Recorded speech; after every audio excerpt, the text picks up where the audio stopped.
What's going on, y'all? Hope all is well. Here in the Bahamas on our beautiful cruise ship, Norwegian, man. And when we docked, I thought to myself, let me get on and talk to you guys about location. So, you know, my book, I have the Relax Estates, Research, Evaluate, Locate, Analyze, Execute. We talk about it. Relax Investor, that is our coaching program. The Relax Estate, our software that we have from a estate planning standpoint. And the L is location. So when we think about location, we want to think about the future. And that's why I call myself a futurist from an investment standpoint, because I look at things in the future. So I just want to talk about how looking at investments in the future and what indicators are out there to make sure that we take advantage of the future. You see, right now is a information and more AI revolution.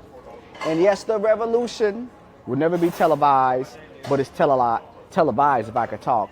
It's televised every single day on TV, on the internet.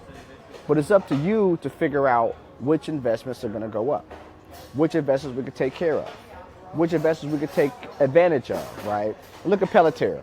Palantir is literally the stock of the year, the stock of the last year and a half. That's actually our biggest holding, right? We do index funds in our accounts for our model portfolios, but our biggest single stock is Palantir. Well, that and MicroStrategies, but yeah, our biggest single non-Bitcoin is Palantir. And because Palantir has looked at the future and they saw that things will change. We say things are changing, we mean from a defense standpoint. Years ago, people had these big old ships, battleships, and they fought in the ocean. You know, loading those cannons, pew, pew, pew. Cannons flying this way, cannons flying that way. But war is fought different. Now, I remember it was a presidential debate between Mitt Romney and Barack Obama. And Mitt Romney was talking about like the Navy and what we should do. And it was the funniest thing that Obama said. One of the funny things. He said, Mitt, you're talking about war like we're fighting with rifles and bayonets. Times have changed. And people laughed at that. And he was exactly right. Times have changed. But literally 15, 20 years later, times have changed to a whole nother peak. We are not fighting anymore with boots on the ground. Well, we are, but that's a small amount. Most of the fighting is done by drones, things that's in the air. And who is the biggest manufacturer of drones right now? And who is giving analytical data to all the governments so that they can precisely bomb or infiltrate individuals? Palantir. And Palantir gets all the money. And we know, what does the government do? They print money, more money, more money, more money. They'll continue to print. So when they print money, they're going to spend the money. Don't you think defense is going to be the biggest benefactor of that? So if I can mix in defense and I can mix in tech, because tech is not going away and tech doubles every 6 months, that's the company we'll look into. So that's why Palantir has done so well, because investors, mostly hedge fund managers, are looking to the future. Since we're not fighting anymore from a war standpoint, we're fighting futuristically, this will not stop. That's what Palantir has done so good. A lot of people have missed the boat with Palantir. So what is another defense contracting or defense analytical company that does things from a tech standpoint? BigBear AI. I talked about BigBear AI 6 months ago. It's up dramatically, 8x the stock market being up almost 80% this year. And I think this stock might triple in the next 5 years. The reason why is because they do the same thing as Palantir.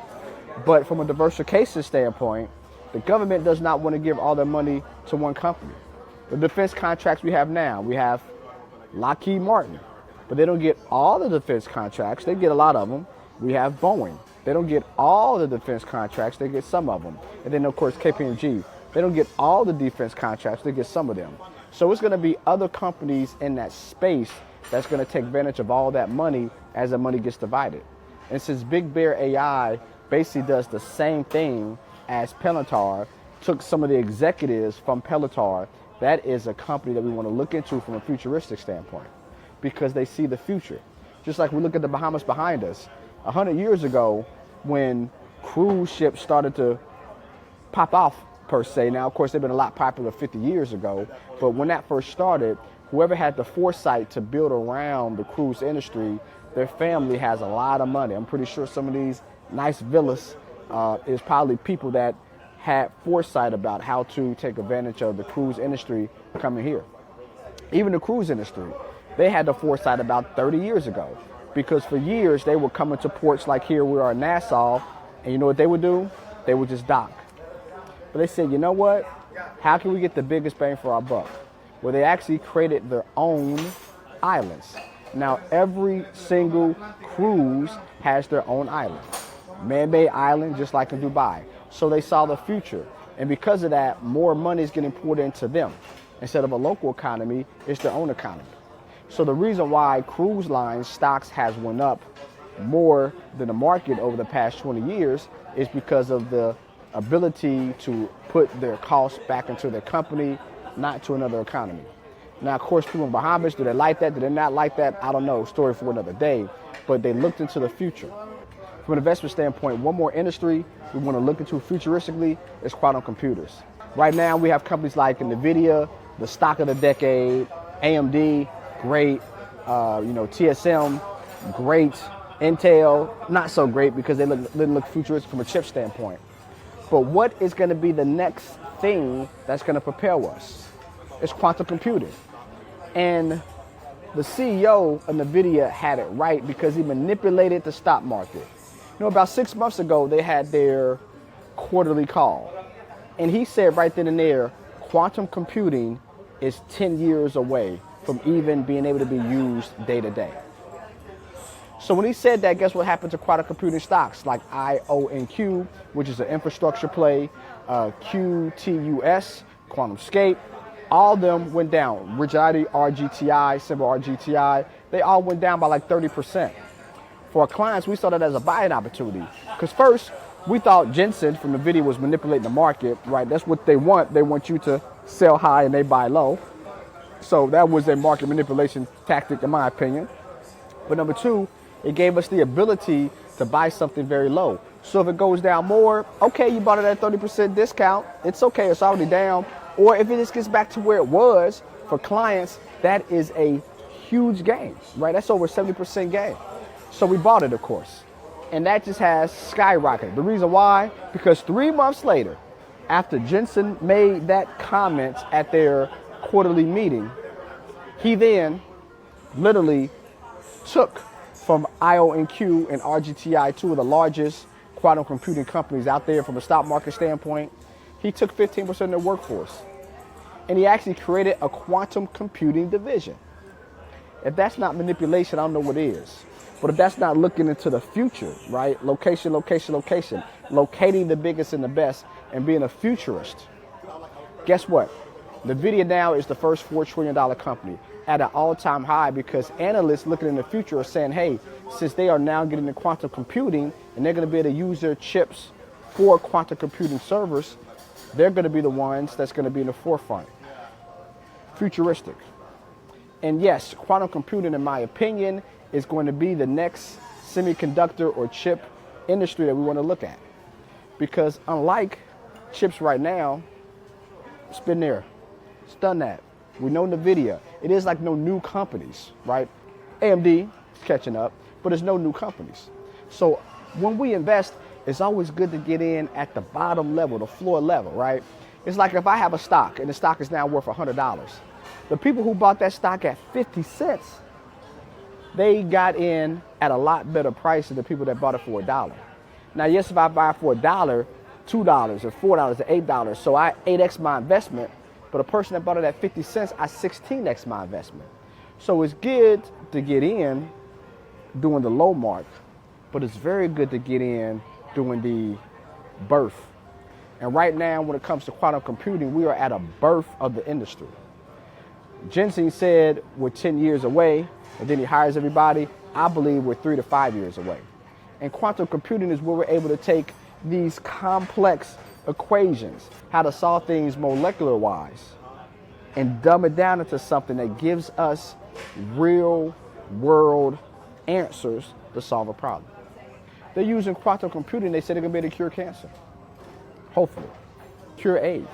If you think about all the infectious diseases out there with quantum computing that can take decades worth of equations and dumb it down in seconds to answer that question and continue.